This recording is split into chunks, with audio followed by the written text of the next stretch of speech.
Gamescom 2014 was once again a big success. And of course, there was a lot of interesting topics from Blue Byte as well. A big topic was the new The Settlers, Kingdoms of Anteria. For this, David of the Blue Byte team presented a detailed demo of the game, and he knew how to put the crowd in a good mood. Afterwards, you had the chance to write down your comments and requests for the game into our big book. In the business area, we met lead game designer Guido Schmidt for an interview in which he told us everything you need to know about the new The Settlers game. So since we are the most innovative settlers, we have now one persistent city. So it's not like before where you build a new city over and over again. And this means that you also will create and improve your city over the course of several weeks and even months. And this also led to the fact that we now added an extra layer of control to your economy so that you can stay in control over your economy even when you come back like after 2-3 weeks. Since we are a true settlers game, we definitely have a very deep and rich economy. And this will start with easy production chains that just feature one resource deposit and a gatherer. Then an average-sized production chain will grow up to 9 buildings, for example.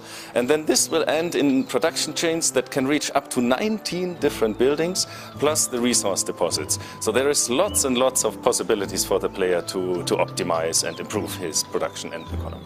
We implemented the adventure mode based mostly on the feedback we got from the players, where they always said that they didn't really like being pressured and that they could be attacked while they were building up their city.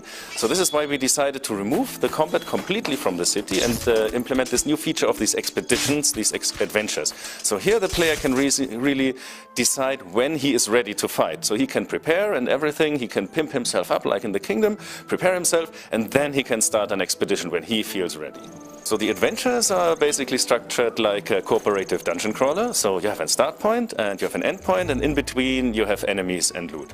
And then it is also for the player a strategic decision on what he brings to the adventure. Since we have different regions and different tactical challenges the player will encounter, he really has to decide what kind of champions do I bring, what kind of army units and what kind of constructions and items, so that his chances are high enough to beat all the challenges that he will encounter. Unlocking the champions works like unlocking every other building, and this is based on the premise of renown. Since we have been sent here to the untamed lands to make a name for ourselves, we can also invest basically this and our name into unlocking new technologies and also new champions from the High King's realm. The German closed beta will start at the 20th of August, and the international closed beta will start at the 16th of September. The Settlers, Kingdoms of Anteria will be released later this year, so stay tuned for the latest news.